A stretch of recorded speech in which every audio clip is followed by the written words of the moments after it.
She couldn't believe it. After all these years, she had never been late. Never. The poor little thing. She closed her eyes tight and tried to send a flood of magic into her legs to give them a little more speed. Alas, it was more like a puddle than a flood, but it did help a bit. Using her cane to spring her forward, Zen sprinted through the green. Oh, thank goodness, she breathed when she saw the baby. Red-faced and enraged, but alive and unharmed. I was so worried about you, And then a man stepped between her and the child. Stop, he cried. He had a heavily scarred face and a weapon in his hands. The puddle of magic, compounded now with fear and surprise and worry for the child that was on the other side of this dangerous stranger, enlarged suddenly into a tidal wave. It thrummed through Zen's bones, lighting her muscles and tissues and skin. Even her hair sizzled with magic. Out of my way! Zen shouted, her voice rumbling through the rocks. She could feel her magic rush from the center of the earth, through her feet and out the top of her head, on its way to the sky, back and forth, like massive waves pushing and pulling at the shore. She reached out and grabbed a man with both hands. He cried out as a surge hit him square in the solar plexus, knocking his breath clear away.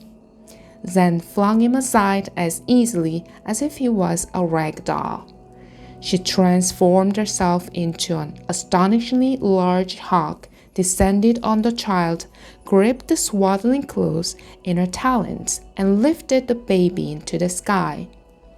Zen couldn't stay that way. She just didn't have enough magic. But she and the child could stay airborne over at least the next 2 ridges. Then she would give food and comfort, assuming she didn't collapse first. The child opened its throat and wailed.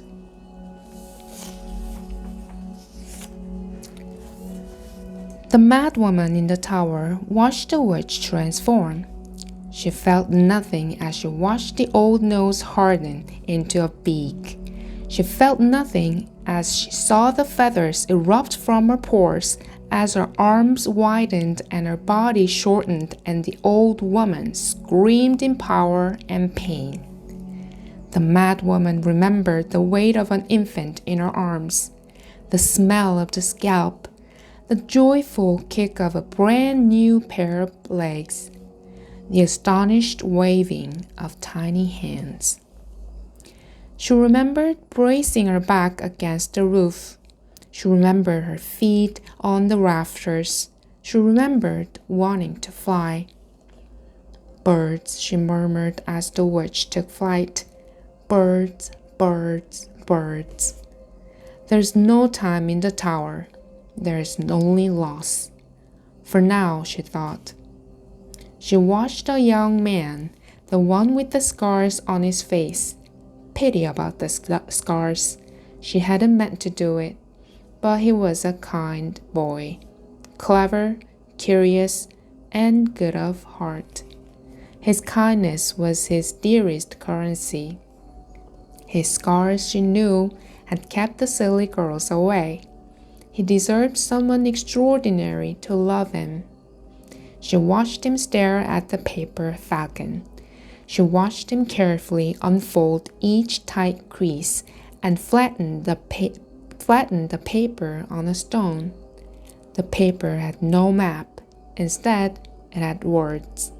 Don't forget, it said on one side. I mean it, said the other. And in her soul, the mad woman felt 1,000 birds. Birds of paper, birds of feathers, birds of hearts and minds and flesh. Leap into the sky and soar over the dreaming trees. In which there is a journey to the town of agony. For the people who loved